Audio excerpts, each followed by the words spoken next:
we go. A couple of announcements first off. Tommy and I and Ruthie and Pammy want to thank the grandchildren because they did everything. They pulled together and got on text and everything, and they did a wonderful job. Good practice. Second of all, if you feel comfortable, could the veterans please stand and be recognized? If you want to. And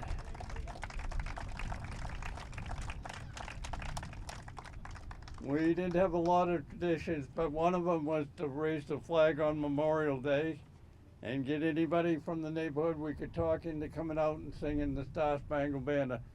So that's a tradition I'd like us to carry on, and you're going to help, please. And Leslie McVeigh and John Billings, if he's here, are going to raise the flag. Leslie's the oldest McVeigh, so she's queen of the clan now. We do everything she says. Go to war. Okay. John, are you here? I haven't seen him. John was going to be our new historian. Dad said he knew all the stories and he had most of them pretty right. You want to help me? Henry! Help Leslie. Where's Henry?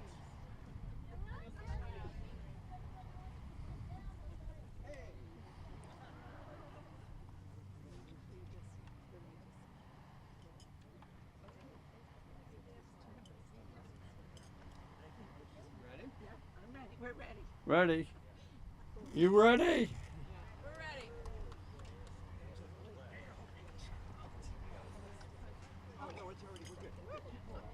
Sing good and loud. Dad's quite a ways away, so he wants to hear you. You pull this part. Say, can you see by the dawn's early light what so proudly we hail as the twilight flash gleaming and the bright and bright star through the perilous fight on the land he walks were so gallantly streaming, and the rocket's red glare, the bombs bursting in air, gave through the night that our flag was still there. Oh, say does that star-spangled banner yet wave o'er the land of the free and the home of the brave. Thank you. Good job. Tommy's up.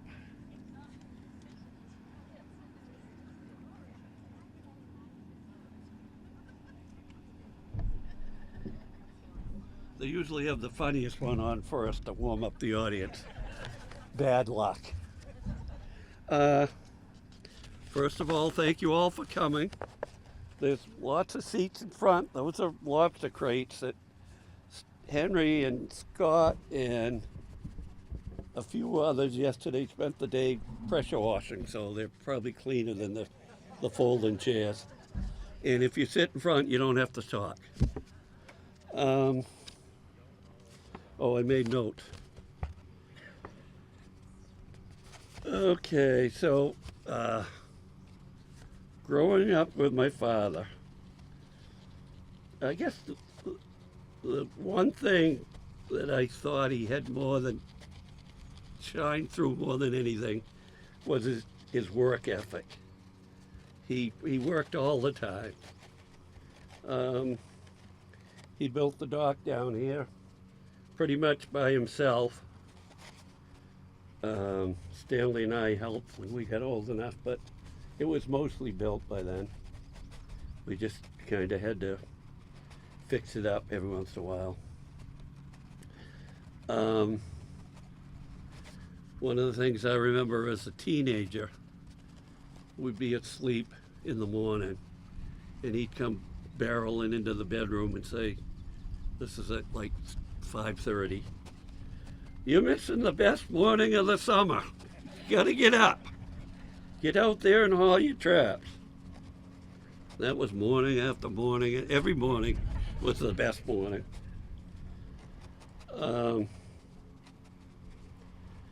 Let's see, what else can I talk about?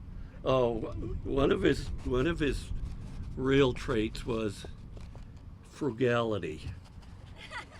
And I don't mean cheap. I mean you didn't waste things.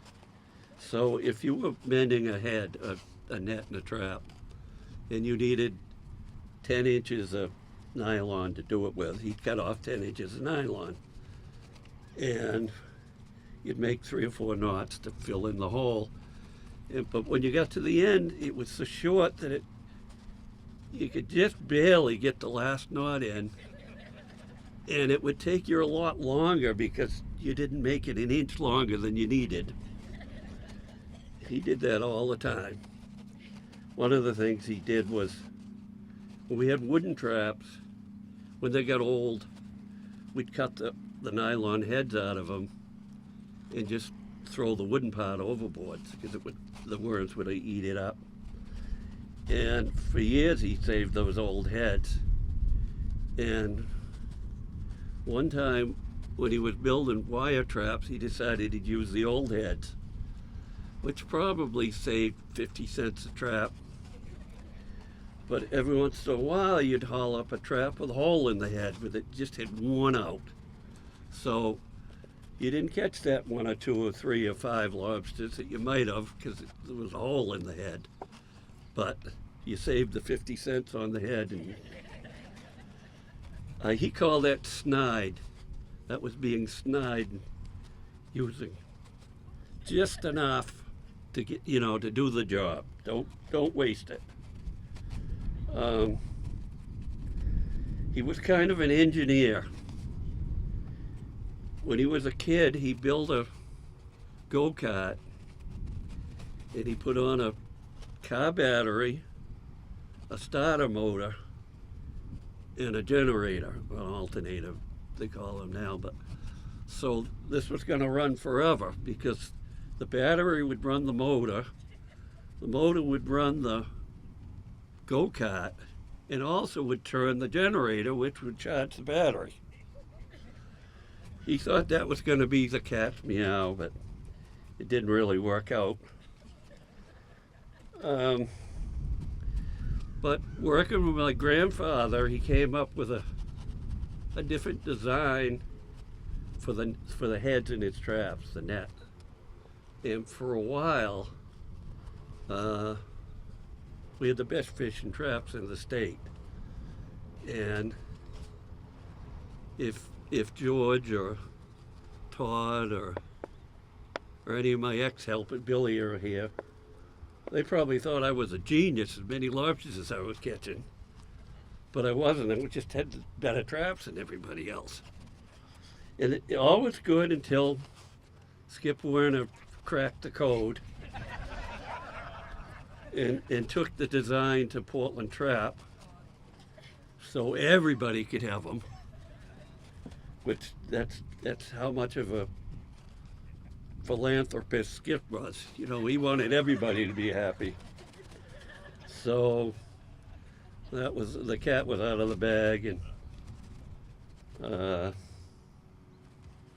things went downhill from there. He was very interested in science. What was going on, global warming bothered him. We watched all the moon landings and the space flights, and he got us up one morning. Something wrong with this microphone. He got us up one morning to see a comet.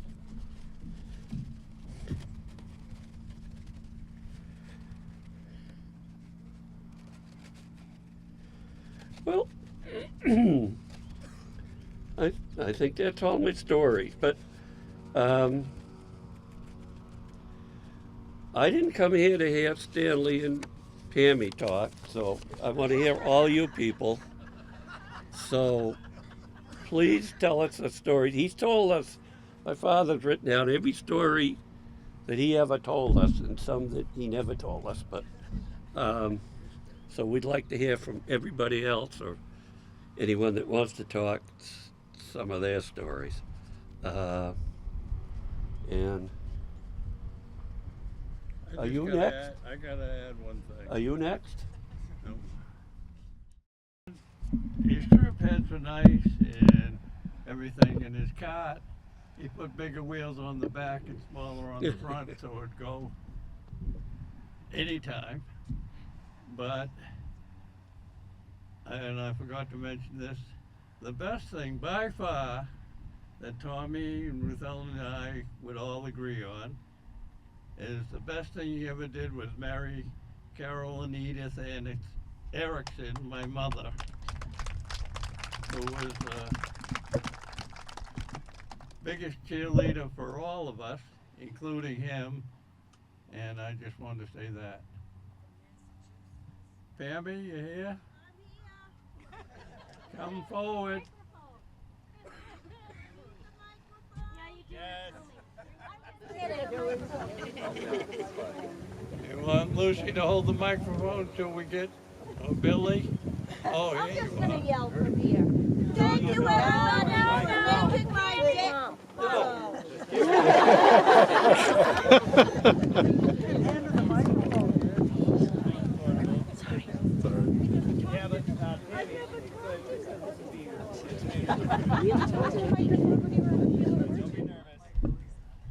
I'm not nervous. I just want to thank everybody. Oh, I forgot it. I just want to thank everybody for making my dad's life what it was.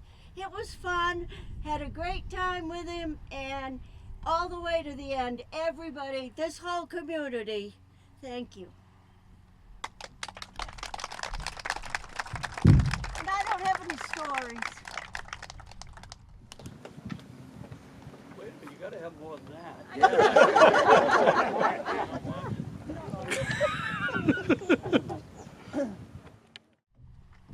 I don't think Grippy had a favorite grandchild because he spoiled us all rotten. So did Nana. Here's a funny one. We all used to have sleepovers here, and it was such a treat. And we would sit at the dinner table, and inevitably the kids would all get the giggles. And the Grampy would just, we're eating dinner, you need to behave yourselves. Please stop. And the more he tried, the harder we laughed. And then we'd get Nana going. And by the end of dinner, we were all laughing. But he always would pretend to be stern with us at the beginning just to...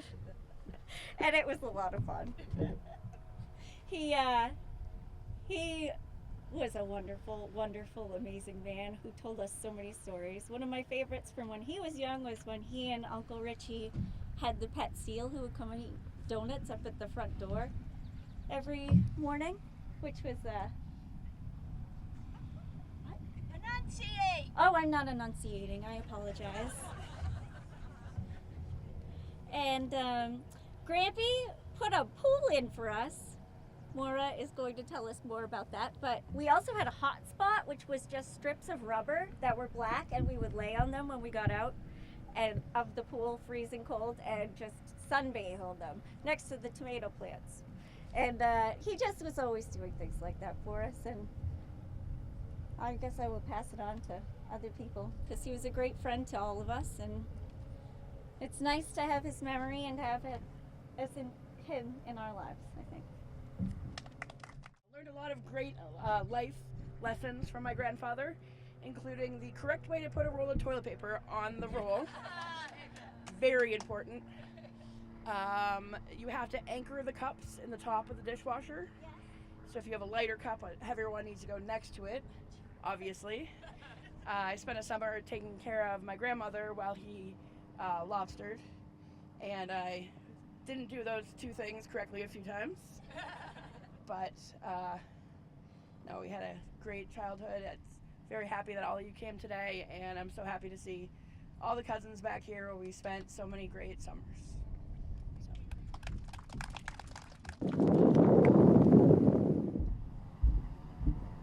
If anybody would like me to announce who's, this is Ruthie's daughter. No, it isn't. Granddaughter. Bridget's daughter. Maybe we don't want you to announce anything. Go on, Lily. One thing, well, a lot of things I remember, but one thing in particular is so a lot of people were running. I forgot where it was or when it was, but we were outside, and when they ran by, we would give them a blueberry and a high five, and it was really fun to do that.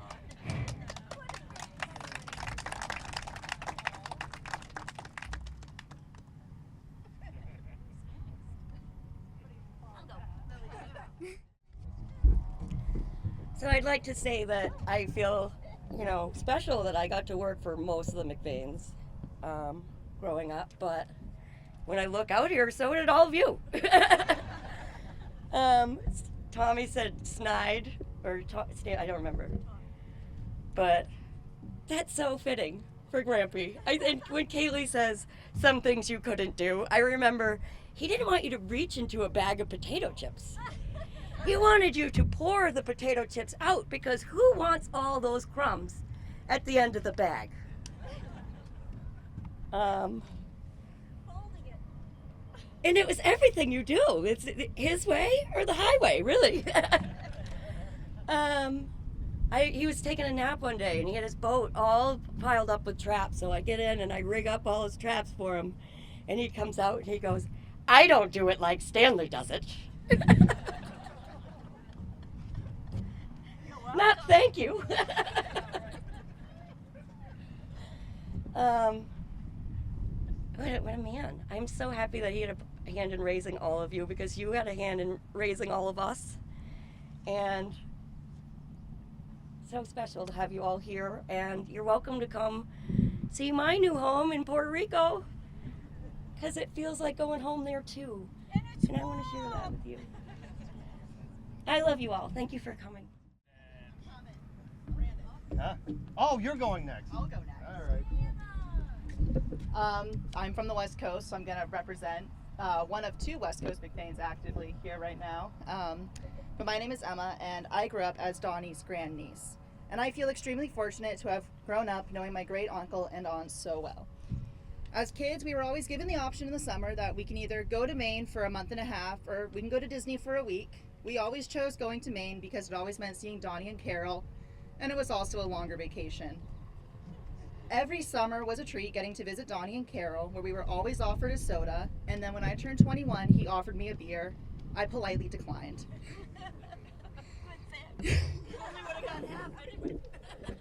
Yeah. Donnie was always extremely generous. He took in my brother during school breaks when he was at Maine Maritime, and he also took me in when I first moved to the island. From that day on, every night was filled with Jeopardy and Wheel of Fortune, and the weekends were filled with Camelot and Lawrence Welk. Donnie was pretty tickled when Ruthie brought Scuttle home, claiming that he was feeling a little outnumbered 2-to-1, girls to boys. And from that day on, I was instructed to cook an extra of whatever was for dinner, whether it be a pork chop or a chicken thigh, because there was another mouth to feed. Really? I didn't know. And the fat did have to be trimmed off. Supper was always followed by cookies for dessert. He did prefer the Hannaford's off-brand, saying that they tasted better than Oreos and there was more in the package. So he got a better bang for his buck. And there was always a glass of Smiley's whole milk on the table. Donnie taught us, as we all know, work ethic, but he also taught us the perfect nap time after lunch around 1 p.m. And he passed along many stories that are going to be shared for hopefully generations to come and today as well. We will always miss you, Donnie Al.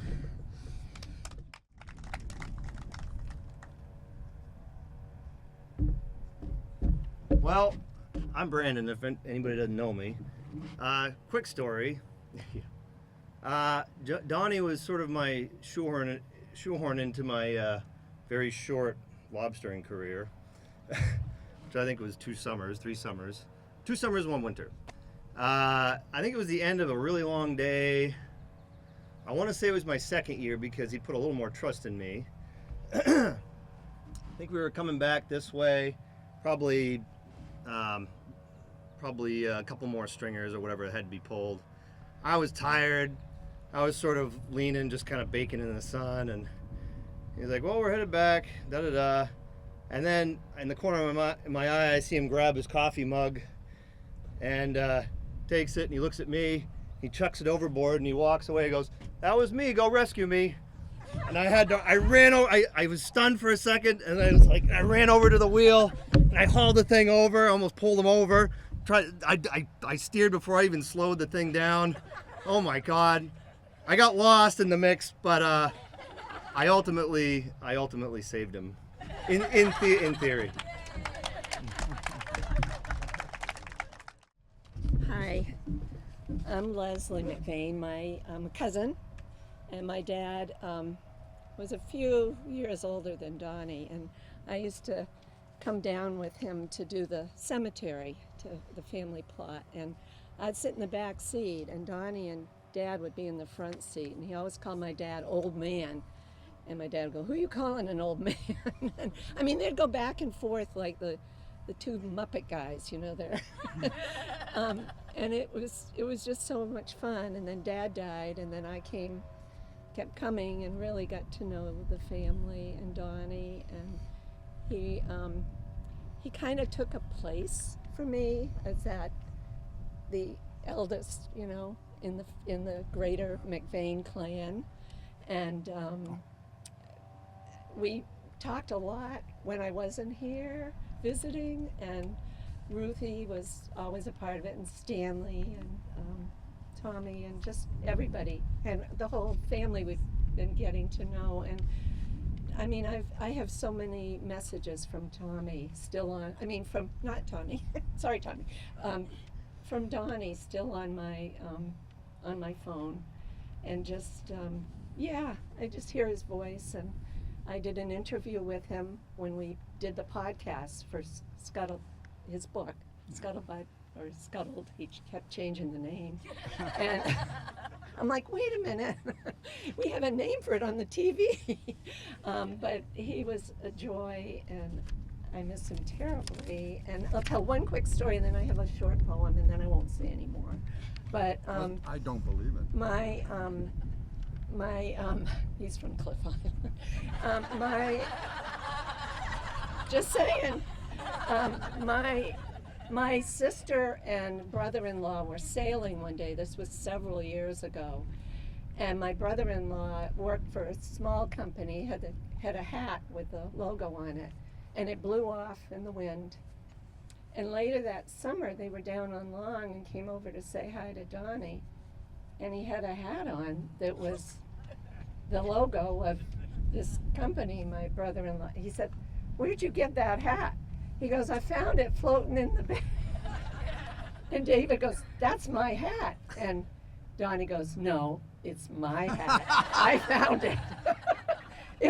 And he never gave it back. Anyway, this is a poem. Wait a minute, I'm all mixed up here. I'm shaking a little bit because I'm thinking of Donnie. I listened to him on the phone this morning. Anyway, this is by Margaret Mead, and it's written from the perspective of the person who's gone. And it's called Remember Me. To the living I am gone, to the sorrowful I will never return, to the angry I was cheated, but to the happy I am at peace, and to the faithful I never have left. I cannot speak, but I can listen. I cannot be seen, but I can be heard. So as you stand upon a shore, gazing at the beautiful sea, as you look upon a flower and admire its simplicity, remember me. Remember me in your heart, your thoughts, and your memories of the times we loved, the times we cried, the times we fought, the times we laughed. For if you always think of me, I will never have gone. That's to Donnie.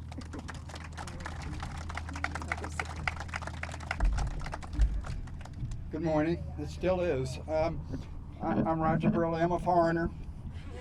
Totally a foreigner. Cliff Island, it's a mile away. I first met Donnie, I'm pretty sure, and Roger Woodman might have been there that very day because we were doing lobster politics around the bay. And I don't remember any of the details, but I clearly remember Donnie being there that day. I remember Roger because he has a good first name. Anyway, so I am from Cliff Island, but I have been honored to be adopted into the McVeigh, Clan McVeigh, right here. It's official. I'm wearing it. So I loved coming over here to visit Donnie with Leslie, my child bride. And I never once spent time with him in this house or out here. I remember Carol's service very, very, very fondly right here. But I never once failed to curse him for catching our Cliff Island lobsters. They were not his lobsters, they were Cliff Island lobsters. Okay, fast forward about 30 years or 35 years, and we have our annual Cliff Island Field Day on the Sunday nearest the 4th of July. And so about 6-7 years ago, our usual reliable Cliff Island lobstermen weren't lobstering yet for whatever lazy reason they had. So we needed 100 lobsters for our Cliff Island Olympics Field Day. What the hell are we gonna do? Oh yeah, I think I'll call Donnie. And for 2 years, he provided lobsters for us. And he was very well paid, mind you. Very well paid. Anyway, so he saved our butt. And the other memory that I cherish from, again, at least 40 years ago, and it's probably in the winter, I was headed off somewhere at Logan Airport, and I'm headed onto the plane and way down to the stern of the plane because I'm in the cheap seats. Whom did I see right up front in first class? Donnie and Carol. Whoa, these Long Islanders are really something.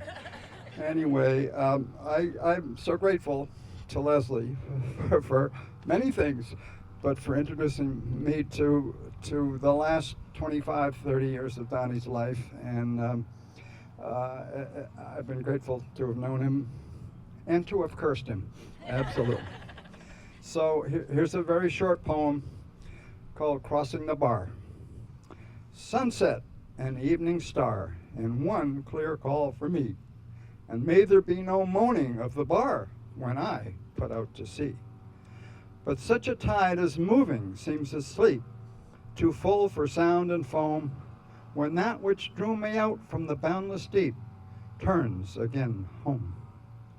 Twilight and evening bell, and after that the dark, and may there be no sadness or farewell when I embark. For though from out our bourne of time and place the flood may bear me far, I hope to see my pilot face to face when I have crossed the bar.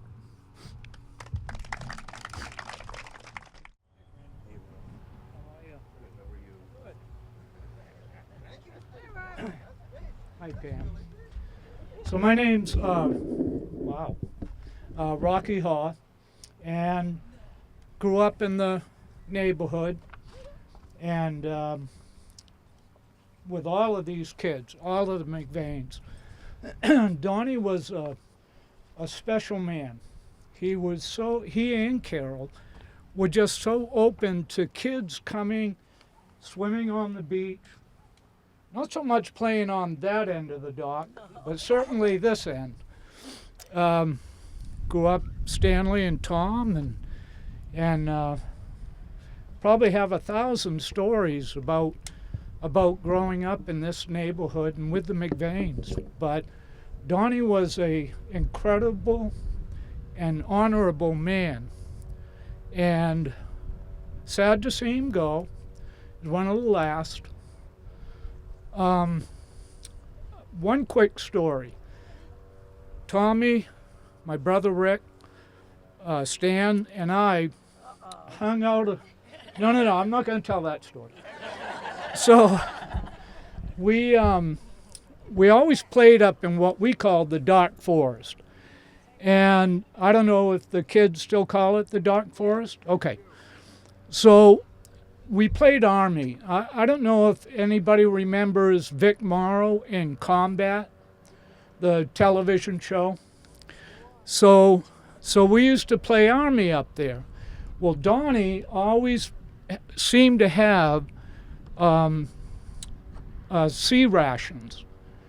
Now, I don't know if he knew or didn't expect, but every sea ration had 4 cigarettes and 4 stick matches in it.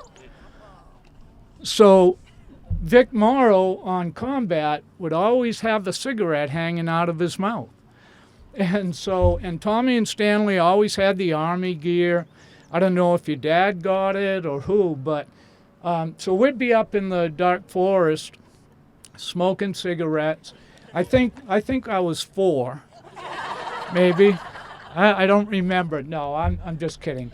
We were older than that, but so I won't tell the rest of the story other than we almost burned down the island, smoking the cigarettes and having campfires.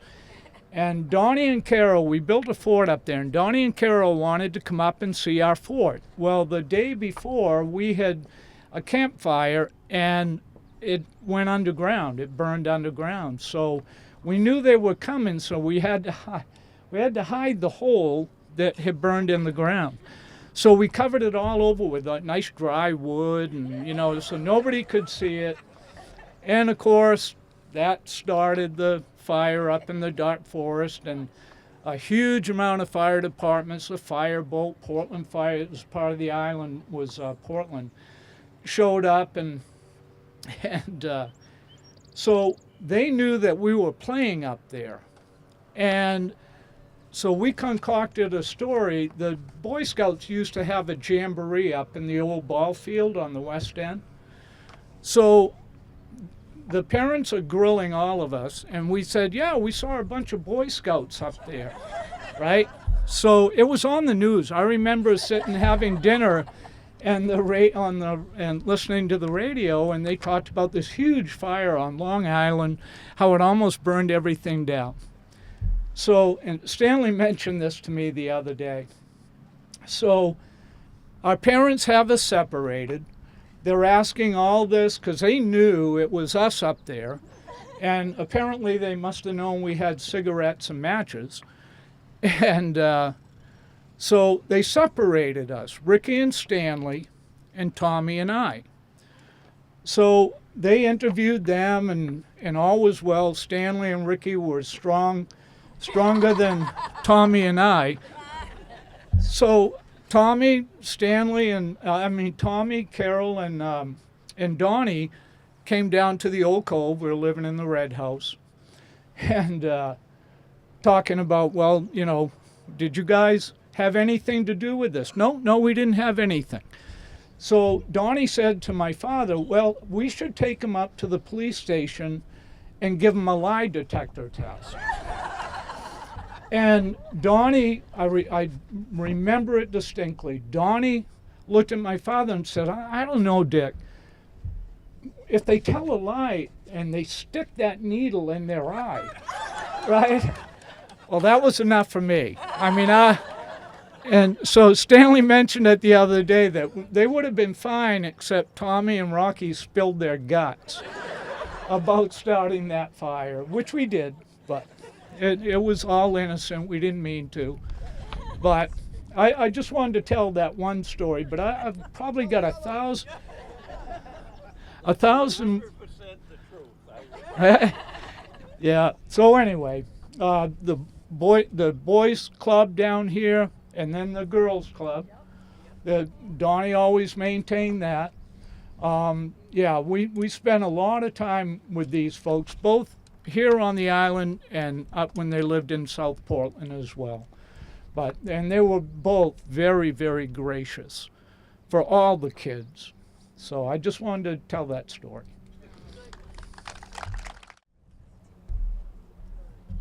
Thank you. Can you guys hear me? Or is this on? Yeah. Yep.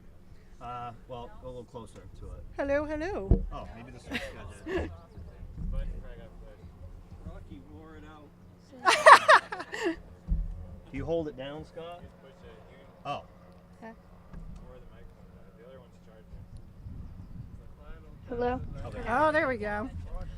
All right, I figured if my daughter's brave enough, I should be brave enough to come up here and talk.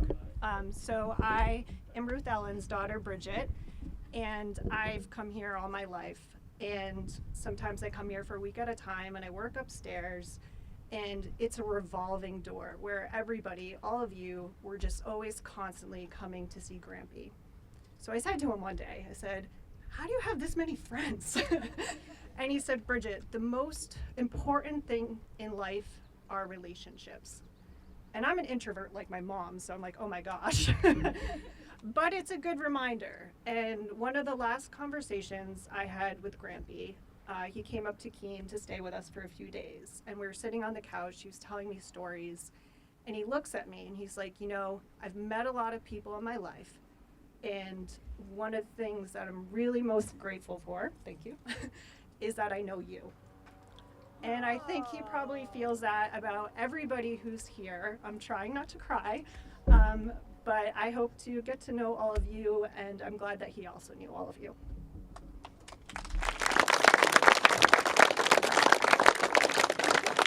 And I actually had to force her to come up here.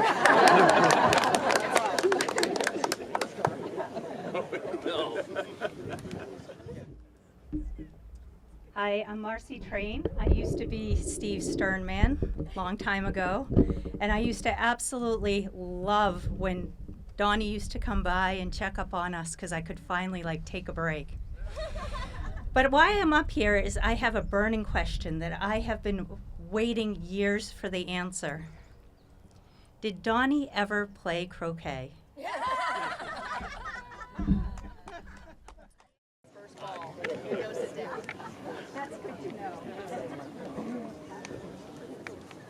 Every time he came alongside, work did slow down. I didn't like it.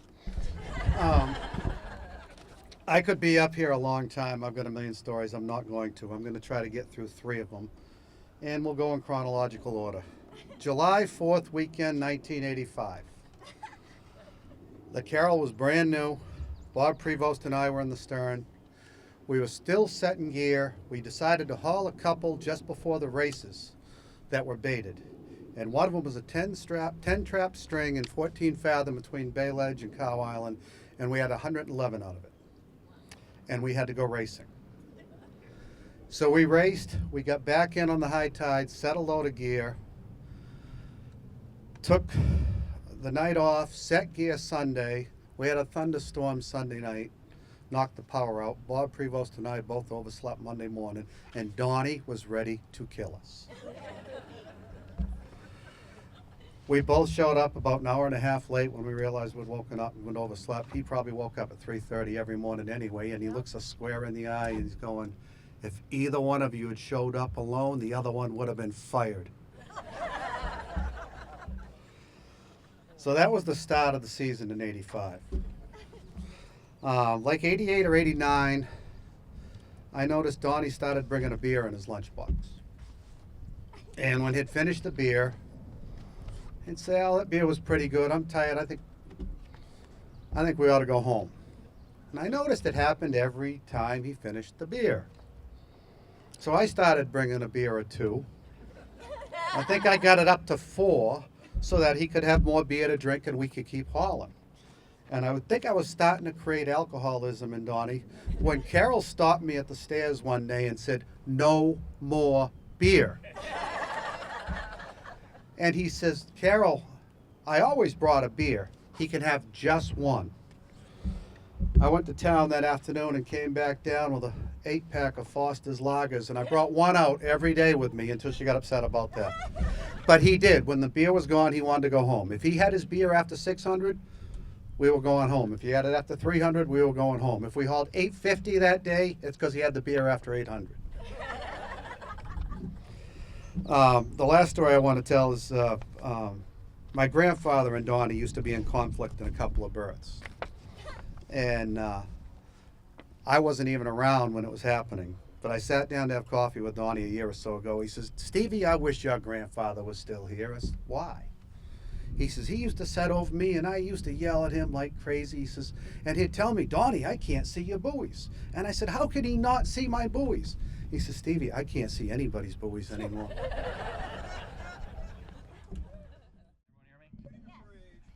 All right, my name's Christian Lamontagne. I had the privilege of being Donnie's last sternman.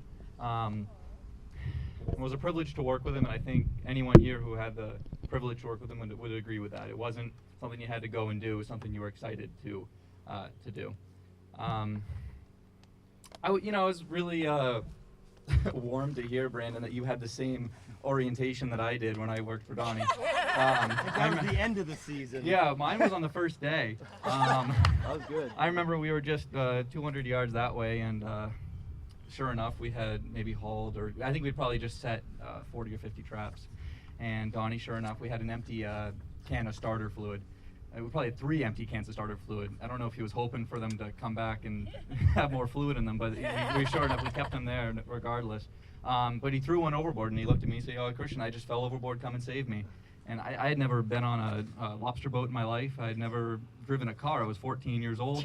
I didn't know how to do anything. So sure enough, I had the same situation where I was trying to figure out the controls on the fly. And my first lap to try to get the starter fluid can, I think it must have been 15 feet that way, and the gaff did not reach far enough, even though I tried to skewer it with the hook on the end of the gaff.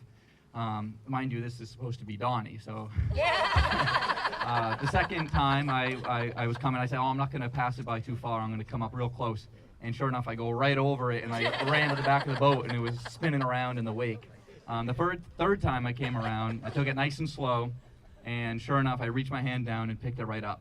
And Donnie looked at me and he said, Christian, if I ever fall overboard, just go home. Well, that was a good first day, and it was just what it was going to be like with Donnie. It was really an honor to work with him. I like to think about all the boys that became men working for Donnie and really learned his work ethic and became who they are today. I certainly credit everything that I am to those 3 summers that I worked for Donnie. The last thing I'll say is, the last time I was here sitting on the blue Casco Bay lobster crates was for Carol's service.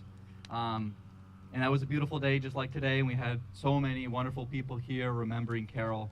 And I remember I showed up in my khakis and a nice blue shirt, and Donnie came up to me and said, oh, Christian, thanks for coming. And he handed me a red Victorinox and said, I got some rope in the wheel, can you go and cut it out? Because it was down below and it was low water slack, so we weren't gonna put a good tide to waste. And that goes to Tom talking about work ethic. There was always a time to do something, and sure enough, I was down underneath that boat, cutting it out in my nice khakis. But as I think about what the world's going to be like without Donnie moving forward, I just think every time I drive past Camelot, I always look and I expect to see him sunbathing. And it's one of those things that I think I'll continue to do it. When Donnie and I finished hauling every day, and we would turn the Carol off and head up the ramp, Donnie would always put his hand on the boat and said, good night, Carol, you old sweetheart. And I always think about just this legacy of working on this dock and working out in the waters with Donnie. It's just something I will never forget. So although Donnie, of course, is gone, I certainly won't forget him. I'll remember him for the rest of my life, that's for sure. Thank you. All right, Brian, you got to keep it family friendly. Carol said I was adopted years ago. You want that one? Does anybody have a nomination for which story they want me to retell? It was 6 years that I worked on a story with Donnie. It was awesome. First of all, you had the adventure of the day, but then you got all the stories he's telling you. So you got like another 10 more stories every single day. So, well, at least say call it 1,200 days. 6 years, 200 days. Yeah, times 20. That's the number of stories you would get. And then, of course, somebody would pull alongside, like Willie Spear or somebody. He's hiding back there somewhere. And then he's got a whole other story you got to hear. You know? So, but the first day I went with Donnie, I didn't get any kind of rescue operation with a coffee mug. He goes, well, when you been lobstering before? I said, well, I went with Stanley.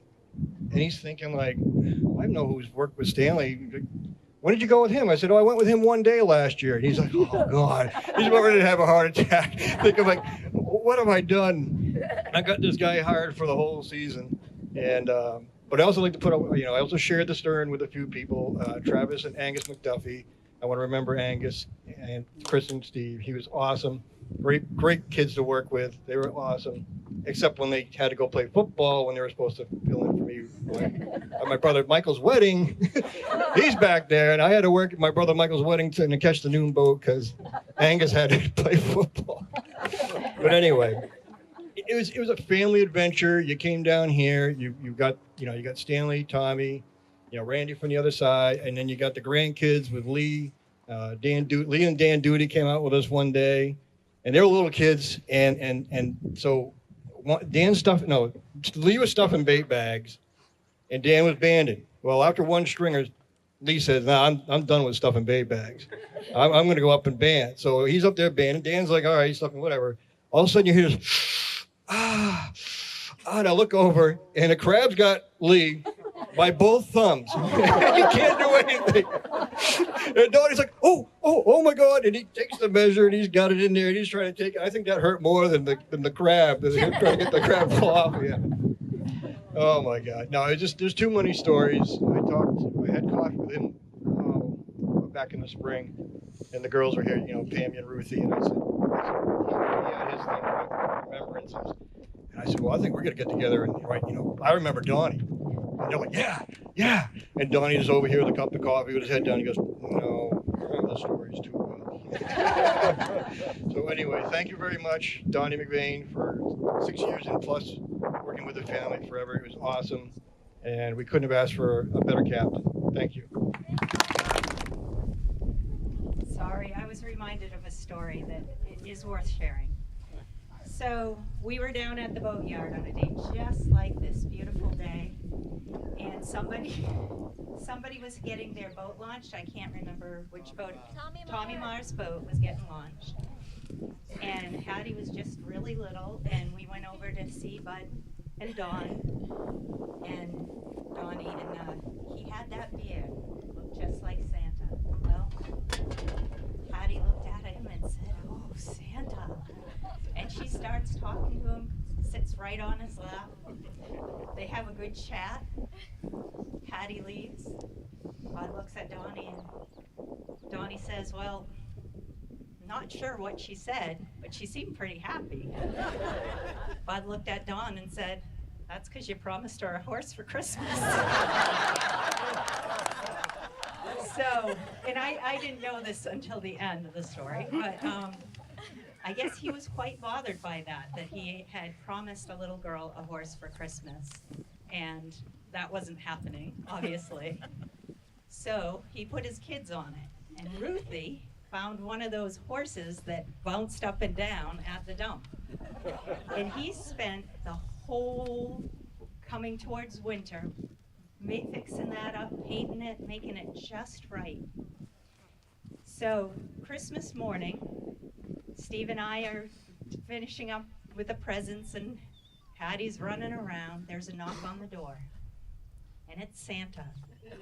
And in comes Donnie with this beautiful horse and sits it down. And if you saw Hattie's eyes, it was just priceless. That's the kind of person he was, so very sweet and caring and thoughtful.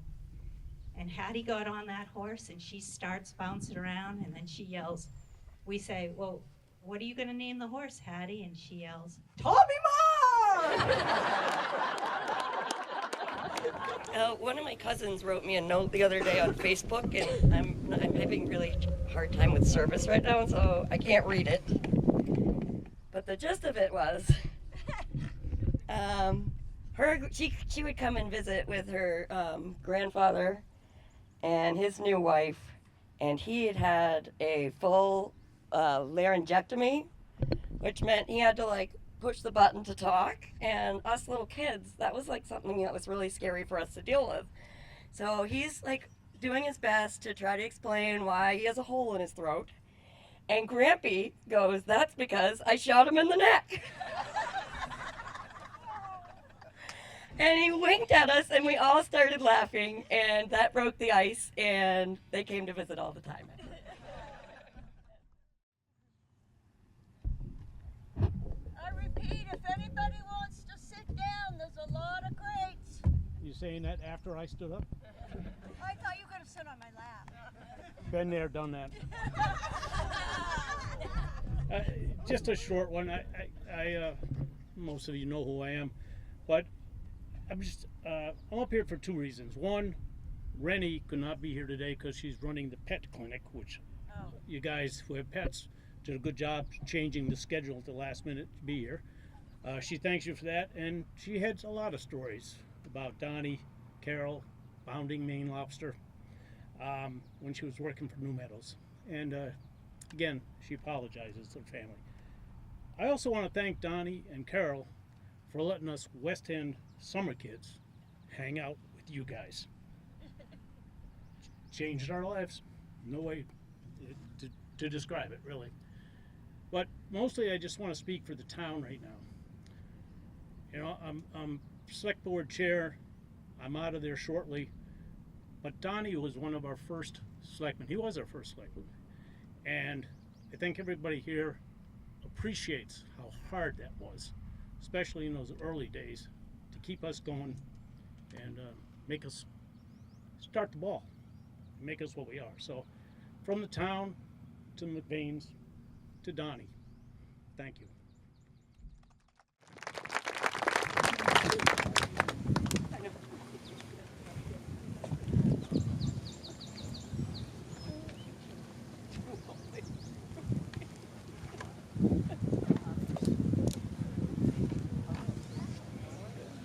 Good. Thank you. Nice shirt, right? Hi, everybody. My name is Dick Mitchell, and I had the pleasure of visiting my grandmother in her camp over there every summer and spending time with Aunt Carol and Uncle Donnie. And what good neighbors they were. And like Leslie, I saved a bunch of voicemails too. And I'm going to try to play one. It's from December 27, 2017. I don't know if it'll play. Let's see.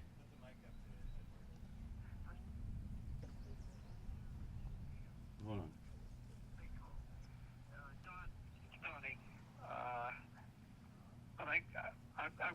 I want to send you some scallops, Richard, but I don't even know if you like them or you would know what to do with them. So give me a call. Let me know if you'd like some. Nice, fresh, fresh scallops right out here in front of us. Been growing out there all for years. Just waiting for us to eat them. That's all. Bye.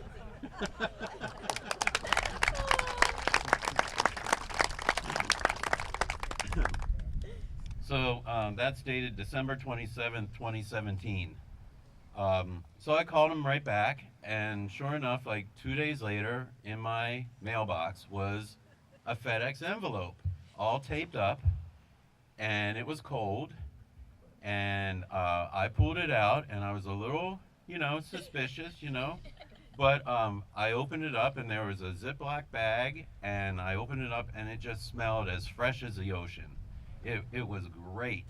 And there were a couple of pounds of scallops in there, nicely thawed, perfectly. And I called up a bunch of my friends, and we had a wonderful scallop dinner that night. But that's the kind of neighbor he was, just so caring and thoughtful and generous. So I was really blessed. I feel really blessed to know Uncle Donnie and Aunt Carol and all my McVeigh cousins.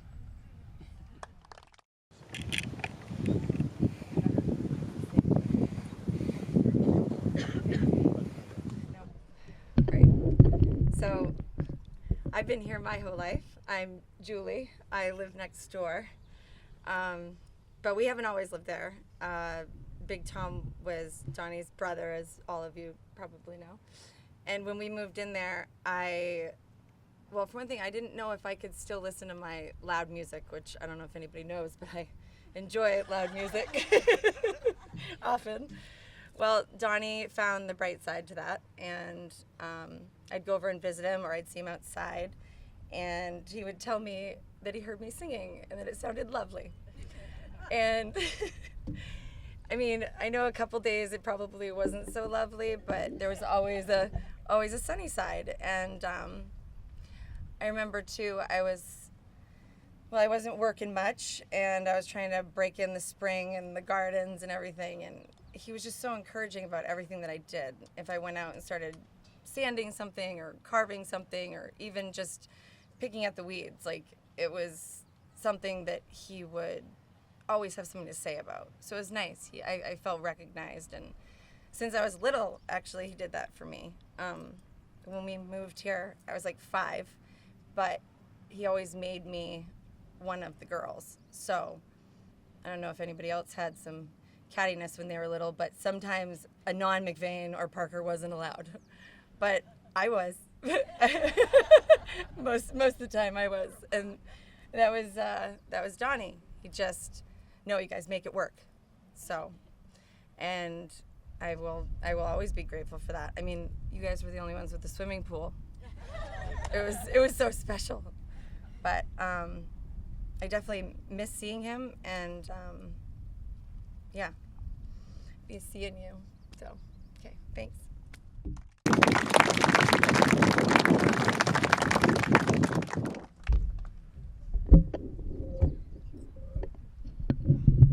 Another one of my memories is probably me and Ruth, and I don't know if there's anyone else, but we were on the ocean floating on floaties, and I forget where, but Grampy, he was sitting somewhere and he was just watching us and we didn't even know it. And then we saw him, they were like, hi, and he was like, I was trying to sneak up on you. It was really funny.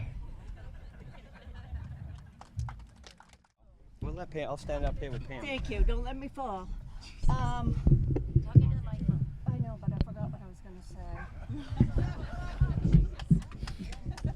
It'll come back to me. So this is a more recent story. We'll throw it back a couple years. And towards the end, Donnie wasn't allowed to drive because many reasons. I mean, like when you're over 90, should you be driving? Maybe not. However, one day he had some friends come down to the island. They live just up the road. I can see the house from here. And he decides to go visit them during nap time. So I wake up from nap and I call Henry because I heard the car start and I thought, someone's stealing the car. And so I call Henry and he goes, just go down and see who it is. So I make my way down and there the car goes. But not in reverse, towards the road like you would want. It came straight up the point. And I said to Henry, I said, I think that was Donnie. No one stole the car. I think that was Donnie. And Henry goes, I'll be right there. And I'm going to hand it off to him because now this is his part. I come running up over, and I see the tracks, and I come down over, and Evel Knievel went right off the ledge, about 30 miles an hour. Somehow he stopped, and luckily it was low tide, otherwise it would have ended a lot worse. And I climb down over, and I'm slipping in the seaweed, and I shut the car off, and he looks at me and goes, what are you doing? We got to get this out of here. And he's got it in reverse, and the water's spraying, and I'm like, Donnie, you just fell 20 feet. We're getting you out of here. And we get halfway around the car, and he said, I got to take a break. I got to lay down. So he's laying down as the fire department comes over, and they go, did he fall? What happened? I'm like, no, he's just taking a break. It was nap time. 5 minutes later, we had the Big Johnson, we had a backhoe, we had everything was here. The whole island was here. So we got him up over the banking and the car. Next thing you know, we drove the car down and around, and Stanley still drives it. So the only other story, I didn't haul with Donnie a lot, but the one thing I do remember, we always forgot to throw the buoy, and it would come out of that hot tank at 400 miles an hour, hot water everywhere. Just look out, and that's about what I remember. And one more thing to add to the car story. As the weeks went on afterwards, more details came out. We were told it was his cane. And then he goes, "Oh, I thought I was going to stop, but I just kept going." And honestly, I think that's kind of how he lived life, was it was always going no matter what. Tell him about swearing. You gotta tell that one. And then I guess a couple weeks later, Tommy and Kim come over for supper. And Tommy's just finding out everything that had happened. And and Tommy goes, "Well, did you swear?" And Donnie goes, "Goodness, no."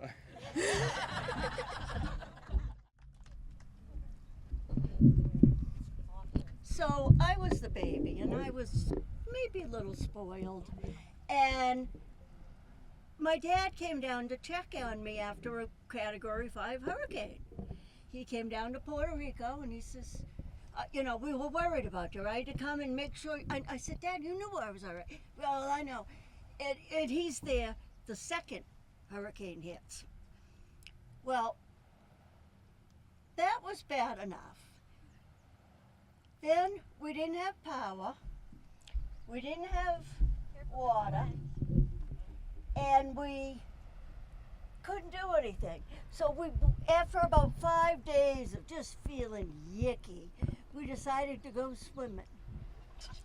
So I took him to a beach that looked fairly okay, and it was still rough from the hurricane 5 days later. I got him overboard. Well, he got in the soft sand with the waves coming in and fell. I couldn't get him up. And every time a wave would come up, he'd go down again. And then I'd laugh and he'd get mad. And he was fun. Then he needed a haircut. Yeah. One day down there, he says, "I'm going to go get a haircut. Where can I get one?" And I told him, I said, "Well, if you go down here and take a left, there's a place on your right. Just go down there and wait in line and get a haircut." Later that day, he comes back to the post office and says to me, "Nobody ever waited on me.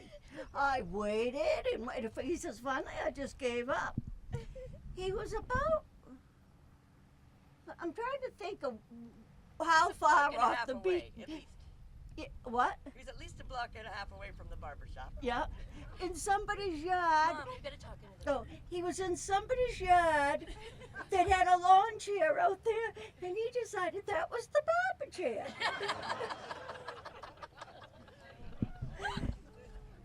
You never knew.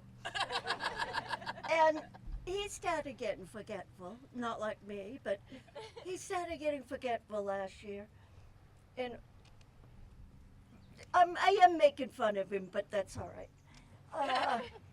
He was reading his mail, and he looked at me and he says, "God, it's a crying shame." Oh. And I said, "What, Dad?" "I didn't get one birthday card." He says, "Can you imagine turning 100 and not getting one birthday card?" I said, "First of all, Dad, it's not your birthday. And second of all, you're not 100.